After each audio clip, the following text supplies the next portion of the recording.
Ayan, isang mapagpalang hapon po sa bawat isa. Muli, naririto naman po tayo sa everyday Bible study ng Rema Pills po. Ano po? So, nandun pa rin po tayo sa topic natin na kung saan ang sabi po ng title na pinag-aaralan natin. Ang sabi niya, need a reminder that God can use you. Sabi niya, dapat mong tandaan na gagamitin o ginagamit ka ng Diyos. Kadalasan o karamihan po kasi sa mga sa atin o sa mga tao, ang alam lang o na pwede lang gamitin ng Diyos ay yung mga pastor, mga workers, mga music, in short, yung may ministry. Yun lang yung kadalasan na alam ng mga tao na ay hindi naman po kasi ako pastor kaya hindi ako pwedeng magamit ng Diyos. In short, wala siyang ministry. Pero alam niyo po ba, sa unang napag-aralan na dalawa sa naunang napag-aralan natin, kung papansinin natin, yung bata at yung babaeng baloy, wala naman po silang ministry. Pero yet, sa kabila ng wala silang ministry, ginamit sila ng Diyos. Alam naman po natin siguro ibig sabihin ng ministry. Tama po ba? Ang sabi ng ministry, ang meaning ng ministry, to meet the needs of people through God's power. So, sabi niya, kailangan matugunan ang pangangailangan ng tao sa pamamagitan ng kapangyarihan ng Diyos. At yung bata po, naniniwala ko, wala naman siyang ministry. Hindi nga po siya alagad eh. Hindi siya disipulo ni Jesus. Pero yet, sa kabila nun, ginamit siya ng Panginoon para matugunan yung pangangailangan ng tao. Natugunan po ba pangangailangan ng tao? Ano ba kailangan ng tao? Nung tapos magturo ng Panginoon, yung tao po ay gutom. At ang bata ay ginamit, may dalang 5 tinapay, at napakita din yung pagkilos o yung kapangyarihan ng Diyos. Kaya nga sabi ko kanina, ang ministry, to meet the needs of people through God's power. Yung matugunan yung pangangailangan ng tao sa pamamagitan ng kapangyarihan ng Diyos. At doon ipinakita yung kapangyarihan ng Diyos. Kasi bakit? Yung 5 tinapay na dala ng bata, kung nabasa niyo po yan, at alam ko naman na medyo pamilyar tayo sa kwentong yan. Yung 5 tinapay na dala-dala ng bata, may sumobra pa. So, ibig sabihin, nagamit yung kapangyarihan ng Diyos. Ginamit ng Diyos yung bata. Inyet sa kabila na wala ng ministry. Kaya nga po yung iba, may mga reason o may mga dahilan na sinasabi nila na hindi ako pwedeng gamitin ng Diyos. Kasi bakit? Hindi naman ako pastor. Wala po akong ministry. Hindi po ako worker. Ulitin ko po, yung dalawa sa unang napag-aralan natin, wala naman po silang ministry. Inyet tinawag at ginamit sila ng Diyos. Yung babaeng balo. Ano po ba meron sa babaeng balo? Yung babaeng balo po ay namumulot na lang ng ilang tinapay tuloy, ng ilang panggatong para lang mailuto yung last meal nila. Pero inyet, ginamit pa rin ng Diyos para matugunan yung pangangailangan ni Elias at makita at ipakita ng Diyos yung kapangyarihan niya na sa pagsunod ng babaeng balo, hindi siya pababayaan. Dalawang bagay po ang napansin ko. Una po yung sa bata na ginamit ng Panginoon. Nagpapakita lang na hindi nakabase ang Diyos sa edad na pwede niyang pakilusin o pwede niyang gamitin patungkol dun sa ubasan niya. Kasi yung bata, sabi ko nga po kanina, hindi naman siya alagad pero inyet ginamit ng Panginoon. At sa babaeng balo, walang-wala na. So hindi po hadlang yung katayuan mo sa buhay, bata ka, matanda ka, mayaman ka, mahirap ka, matalino ka, meron kang alam o wala kang nalalaman sa Biblia. Inyet, pag tinawag ka ng Diyos, gagamitin ka. Kaya nga po natatandaan ko po nung mga nag-training po kami, nung mga last na training, na ang isa po sa nagrema sa akin, ang sabi po ng mga pastor, pag tinawag ka sa Rema, may gamit ka. Hindi ka tinawag sa Rema para lang tagabutas ng upuan. Pasintabi po sa word ha. Sabi niya, tinawag ka sa Rema, hindi lang tagapag-init ng upuan, hindi ka tagabutas ng upuan. Tignan niyo po yung monoblock na inuupuan niyo. Di po ba meron ng butas? 3. Hindi ka po tinawag dyan para dagdagan pa yung butas ng upuan. Kundi sabi nila, pag ikaw ay tinawag sa Rema, may gagawin ka. Meron kang gagampanan. Amen po. Kaya nga po, Sa bawat isa po sa atin, wala tayong reason, ay hindi naman po ako pastor, hindi po ako worker. Kaya hindi ako pwedeng gamitin ng Diyos. Alam niyo po ba, dito po sa pag-aaralan po natin, sa number 3 na pag-aaralan po natin, ang sabi niya po rito, ulitin ko ang title po na pinag-aaralan natin, sabi niya, need a reminder that God can use you. Dapat mong tandaan na ikaw na gagamit o ginagamit ka ng Diyos. Sa number 3, sabi niya, Moses had only a stick, but he led a nation to freedom. Ulitin ko, hindi nakabase o hindi nakatingin ang Diyos sa sitwasyon ng buhay mo. Bata ka, matanda ka, may edad ka, o dalaga ka, may asawa ka, balo ka. Kasi yung balo nga, ginamit pa rin ng Diyos eh. Amen po, yung kung matalino ka o wala kang alam. Kasi dito po sa number 3, ulitin ko, ang pag-aaralan natin, sabi sa number 3, Moses had only a stick, but he led a nation to freedom. Alam naman po natin yung kwenta o yung background ni Moises. Si Moises ang inatasan ng Diyos na maglabas ng mga Israelita mula sa Egypt. Hindi po natin babasahin yung buong chapter 4. Pero alam ko po, familiar kayo sa kwento ni Moises. Nandiyan niya, nakikipagtalo pa siya sa Panginoon eh. Sabi niya, hindi nga ako marunong magsalita eh. Tama po ba? Wala nga akong alam sa pagsasalita eh. Amen po. Kaya nga, sabi niya rito, minsan sa ating pong mga tao, yan po yung nagiging reason natin. Kaya hindi tayo nakakasunod doon sa pinagagawa ng Diyos kasi marami tayong reason, marami tayong dahilan na sinasabi para hindi tayo makasunod doon sa pinagagawa ng Diyos. Ulitin ko, yung bata at ang babaeng balo, wala naman silang ministry, inyit ginamit sila. Minsan sasabihin nila, taga-punas lang naman po ako ng upuan, taga-hatid sundo lang naman po ako ng mga miyembro. Ano pa? Yung iba, taga-sama lang po, sumasama sa pastor o sa worker na mag-share ng Word of God. Anong ginagawa mo? Kahit sabihin ikaw yung tagalista ng pangalan, kahit sabihin yung taga-picture ka lang, para may pakita lang na documentary na nag-share ng Word of God, kapatid, ginagamit ka ng Diyos. Tama po ba? Minsan nakala natin yung maliit na bagay, pasintabi po sa Word, yung walang halaga sa'yo, simple lang naman ginagawa ko, sumasama lang ako sa pag-share ng mga worker. Anong ginagawa mo ron? Nga, tagalista lang ng pangalan, taga-picture. Kahit na yan lang ang ginagawa mo, sa gusto mo, maniwala ka, ginagamit ka ng Diyos. Minsan nakala mo, wala namang kwenta yan, hindi. Minsan nakala mo, wala namang halaga yan, maliit na bagay lang yan. Diyan nga nagsisimula eh. Diyan nagsisimula ang Diyos sa paggamit sa maliit na bagay. Kasi si Moises, ayan, dito po sa Exodus chapter 4, kung meron po kayong mga Biblia dyan, ulitin ko po, hindi na po natin babasahin ng buo yung kwento. Dito po sa Exodus chapter 4, ito po yung time na inutusan siya ng Diyos na ilabas yung mga Israelita. At nagtanong si Moises, sabi niya, anong gagawin ko? Paano ko sila mailalabas?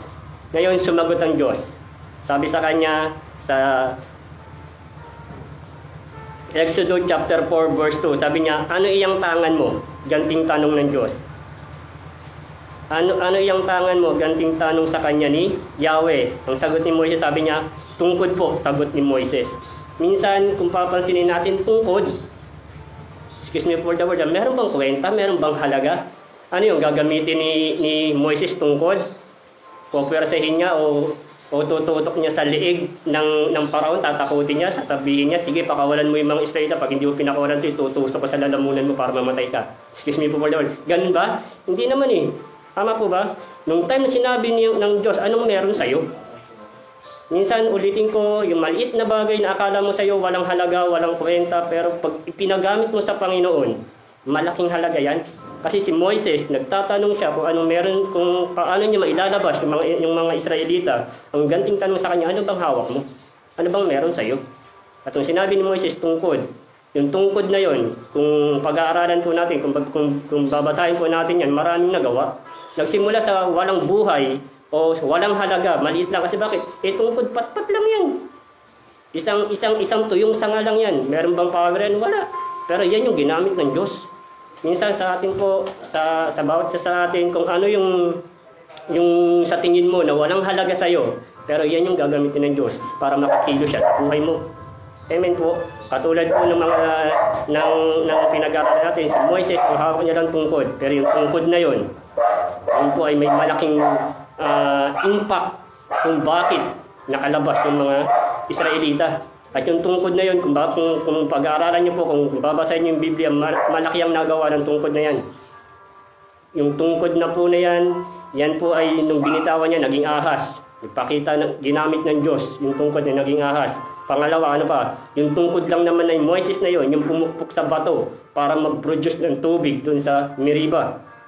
Ano pa? Yung tungkod din ni Moises na ginagamit niya, na pag tinataas niya yung kamay, nananalo sila sa labanan. At lastly, yung tungkod na ginamit ni Moises, yan yung humati ng dagat para makatawid ng tuyo yung mga Israelita. Kung sa literal, titignan ni Moises yung tungkod, walang halaga. Kasi bakit? Sabi ko nga, pat-pat lang. Isang tuyong dahon, isang tuyong sanga lang. Pero inyet ginamit ng Diyos. Nakukuha niyo po ibig ko sabihin? Minsan kasi sasabihin nila, wala naman po akong ministry. Wala naman po akong kaya hindi ako pwedeng gamitin ng Diyos. Mali po. Ulitin ko, sa bawat oras na ibinibigay mo sa Panginoon, sa bawat pagkakataon na nagagamit ka ng Diyos, nakakakilos sa iyo ang Diyos. Ulitin ko, kahit yung unang pinag-aralan natin, wala naman silang ministry, pero ginamit sila ng Diyos. Ipinakita ng Diyos yung kapangyarihan niya na kaya niyang gawin yung imposibleng bagay para sa isang tao, pero pagdating sa Diyos, walang imposible. Kasi yung tungkod na sinasabi, sabi niya, ano yung tangan mo, sabi niya yung tungkod. Yung tungkod na yun yung ginamit ni Moises para pangunahan yung mga Israelita. Yung tungkod na yun, may malaking miracle na ipinakita ang Diyos sa paggamit ng, sabi uli-ulitin ko, minsan sinasabi nila wala namang kwenta yung ginagawa mo, kala mo maliit na bagay lang ginagawa mo, pero as long as na ginagamit mo yung oras mo, yung time mo para sa Panginoon, malaking bagay yan. Kaya nga minsan sinasabi natin, kahit na sabi mong tagahatid sundo ka lang ng miyembro, kahit sabi mong tagapunas ka lang ng upuan, kahit sabi mong tagawalis ka lang, o kaya sinasamahan mo lang yung mga worker, pastor na mag-share ng Word of God, imposibleng dating yung time, imposibleng wala kang matututunan. Sa maliit na bagay na ginagawa mo, yan yung pwedeng gamitin sa iyo ng Diyos. Yung pagsama-sama mo sa pag-work, yung pagsama-sama mo sa mga worker ng pag-share ng Word of God, hindi po ako iniwala na hanggang taga-picture ka lang. Sa lagi mong naririnig yung bungad ng mga worker na nakakasama mo, kung paano sila mag-introduce sa mga tao, kung paano sila humarap sa tao, imposibleng wala kang ideya na pumapasok sa isip mo. Meron kang makukuha. Minsan sasabihin mo, pwede po bang ako na rin mag-share? Kasi bakit? Nakakakuha ka ng ideya, na pumapasok sa isip mo yung mga ideya na sinasabi nila. Hanggang sa matuto kang mag-share. Ang kailangan mo lang, magpagamit. Amen po. Kasi yung bata na may dalang 5 tinapay at 2 isda, kung sa literal, titignan mo yung dala ng bata, hindi talaga magkakasya. Kahit nga si Felipe, alagad na Jesus siya na. Sabi nga ni Felipe, kahit bumili ako ng 100 denaryo, hindi to kakasya. Bakit? 5,000 yun eh.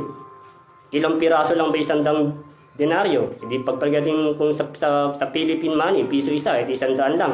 Paano makakakain yung iba? Pero alam niyo po, yung bata, kahit na alam niyo 5 pirasong tinapay, 2 isda, willing niyang ibinigay eh. Ibinigay niya pa rin kahit na sabi niya, kahit na sa alam niya na parang hindi naman sasapat eh, pero willing niya ibinigay niya pa rin. At nung time na ibinigay yun, sabi ko nga po, sumubra pa. Kasi bakit? Nakita yung pagkilos ng kapangyarihan ng Diyos kahit yung babaeng balo po. Yung babaeng balo na konti na lang yung harina, konti na lang yung langis. Pero inyet, ano sabi ni Elias? Hindi mauubos siya hanggat hindi pumapatak doon sa takdang panahon. Ano yun? Yung muling pag-ulanin. At dito, lastly, si Moises, ang sabi niya, yung tungkod na hawak niya, yan yung ginamit niya para pangunahan yung mga Israelita. Yan yung ginamit ng Diyos na weapon para mapangunahan, para mailabas yung mga Israelita. Ulitin ko, ang Diyos ay hindi nakabase doon sa kung anong edad mo, kung anong sitwasyon ng buhay mo, mahirap ka, mayaman ka, bata ka, matanda ka, may asawa ka, wala kang asawa, wala siyang pakialam doon. Kasi lahat pwedeng gamitin ng Diyos, basta nandun lang yung willingness na magpagamit. Kasi sabi ko nga po kanina, yung bata, isa sa mga napansin ko po, yung bata, hindi tinignan ng Diyos yung edad eh. Basta willing niyang ibigay kung anong meron sa kanya, gagamitin. Ngayon, ganun din sa atin. Amen po. Kaya nga, wala tayong rason para sabihin na, ay, hindi ako makakasunod sa Diyos kasi hindi ko na kaya mag-pray, masakit na yung likod ko, hindi na ako makatagal sa Indian seat, hindi na ako makapag hayo ng malayo kasi masakit na yung tuhod ko, mayroon na akong rayuma, hindi po. Kasi, basta willing kang sumunod, basta willing mo ipagamit yung oras mo, yung time mo para sa Panginoon, malaking bagay yan. Amen po. Minsan nga, meron ako na-encounter, meron ako nakakasalubong. Hindi ko alam kung anong sekta yun. Basta matatanda na, nakadress, may payong. Matanda na yun, pero inyet, willing pa rin siyang maglakad ng malayo para lang mag-share ng Word of God. Nakakatawa kasi bakit? Kahit matanda na, kahit hindi natin kapanari, pero nandun yung bibilib ka eh. Matanda na, yung gamit niyang sigurong pangsaklay, yung payong niya na lang. Inyet, nagagamit pa rin ng Diyos. Amen po. Kaya po dito sa pinag-aralan natin sa kwento ni Moises, kaya nga po sabi ko kanina, ang Diyos ay hindi nakatingin sa sitwasyon ng buhay mo. Bata, matanda, mayaman, mahirap, may alam po, wala. Kasi si Moises wala namang alam eh. Pero sa kabila ng wala siyang alam, inutusan siya ng Diyos. At ang sabi sa kanya, kung anong meron ka, yan yung gagamitin natin. At kung sinabi ni Moises na tungkod lang yun nasa kanya, yan lang yung dala-dala niya. Siguro napulot niya nga lang yun sa kalsada habang naglalakad siya eh. So, ulitin ko, walang halaga kung sa literal na titignan ni Moises, yung tungkod, yung sinabi sa kanya kung anong hawak mo, kung yung literal na titingin si Moises doon, pat-pat lang yun. Wala yung halaga, wala yung kakayanang gawin para ilabas yung Israelita, pero inyet nagsimula ang Diyos doon sa paggamit doon sa walang halaga. Minsan nakala natin maliit na bagay lang, ulitin ko, minsan alam natin maliit na bagay lang naman itong ginagawa ko, pero as long as ginagawa mo yan para sa Panginoon malaking bagay yan. Amen po.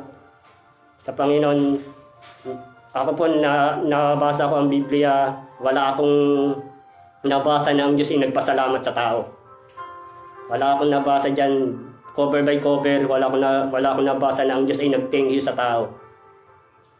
Ang nabasa ko lang dyan, pinagpapala ng Diyos yung taong sumusunod sa Kanya. Yun yung pinaka-reward ng taong handang magpagamit. At yung bata, pati yung babaeng balo, na kung anong meron sa kanila, nagpagamit sila sa Panginoon, naniniwala pa ako pinagpala. At yung babaeng balo na kakapanamgot na lang yung langis at yung tinapay, naniniwala pa ako doon, hindi yun namatay sa gutom. Kasi di ba sabi niya, konti na nga lang yung harina ko, isang salangan na lang to, isang lutuan na lang to, kinabukasan o sa susunod na araw baka mamatay na kami. Pero nung sumunod siya sa pinagagawa ng lingkod ng Diyos, yung ipinrovide niya yung pangangailangan ng lingkod ng Diyos, na wala po ako nabasa sa Bible na after niya sumundon, namatay sila sa gutom. Wala po ako nabasa. At yung bata po na nagbigay ng 5 tinapay, wala rin po ako nabasa na namatay din yung bata. Sigurado po ako yung tinipon ng 12 bakol, binigyan nila yung bata. Kasi bakit? Sa bata nagmula yung tinapay. Amen po. Pinagamit ng bata kung anong meron sa kanya. Ngayon, ikaw, ako, tayo, bawat isa po sa atin na nanonood. Minsan nagtatanong tayo sa Diyos, Lord, ano pang kailangan kong gawin para magamit mo ko? Lord, ano pang kailangan kong ipakita para magamit mo ko sa iyong gawain? Pero ibabalik ng Diyos yung tanong mo. Yung tanong mo sa Kanya, ibabalik ng Diyos. Anong meron sa iyo? Anong meron sa akin? Anong meron sa bawat sa atin? Amen po. Minsan marami tayong mga katanungan, minsan marami tayong mga idinadaing. Pero always ibinabalik sa atin ng Diyos yung tanong na yan. Kasi bakit? Ang Diyos ay hindi niya gagamit ng isang tao na alam niyang wala siya. Amen po. Hindi ka pwedeng gamitin ng Diyos kung alam niyang wala ka, hindi ka magpapagamit. Nakukuha po natin. Ulitin ko, lastly, bawat isa po sa atin, ginagamit ng Diyos. Kaya nga po yung title, sabi niya, dapat mo lang tandaan. We need a reminder that, sabi niya, that God can use you. Dapat mong tandaan, ikaw ay gagamitin o ginagamit ng Diyos kahit sa anong paraan. Kahit sabi mong maliit na bagay lang yan, as long as na ginagawa mo yan para sa Panginoon, malaking bagay yan. Ulitin ko, hindi lang yung may ministry ang tinawag ng Diyos para maglingkod. Hindi lang yung may ministry ang inutusan ng Diyos para magamit niya sa gawain niya. Kasi yung dalawang naunang ulitin ko, yung dalawang naunang pinag-aralan natin, wala silang ministry. Ulitin ko, yung bata, hindi naman siya alagad. Yung babaeng balo, hindi rin naman lingkod ng Diyos. Pero inyet, ginamit ng Panginoon. So, bawat isa po sa atin, gagamitin ng Panginoon, basta nandun na yung willingness na magpagamit sa Lord. Ulitin ko, yung mga tanong na kung ano pa yung dapat gawin, ibabalik lang sa atin ng Diyos. Yung tanong na yan, ano bang meron sa'yo? Ano yung maliit na bagay na pwede mong ibigay para magamit ka ng Panginoon? So I hope meron po tayong natutunan sa hapong ito. Magandang hapon po sa bawat isa. Sige po, pray po tayo, yuko po tayo. Ama, sa pangalan ni Jesus, Panginoon, maraming salamat po o Diyos sa hapong ito, sa mga salita mo namin napag-aralan. Dalangin po namin, Panginoon, na patuloy nga o Diyos, na tumimo ito sa puso at isipan ng bawat isa. Hindi lang basta napakinggan, kundi may sagawa at may sakatuparan namin, Panginoon, yung mga bagay na pinagagawa mo sa amin. Lord, maraming salamat sa isang pribilehiyo na kami, Panginoon, ay nagagamit mo para sa iyong gawain, O Lord. Maliit man o malaking bagay yung ginagampanan namin para sa iyo, Lord. Nagpapasalamat kami kasi sa dinami-dami ng tao, Panginoon, isa kami sa mga tinawag mo para magpagamit sa gawain mo, Panginoon. Muli, O Diyos, sa hapong ito, nagpapasalamat kami. Sa iyo namin binabalik ang pinakamataas na papurit pag-alang sa pangalan ni Jesus. Amen. Maraming salamat po. God bless.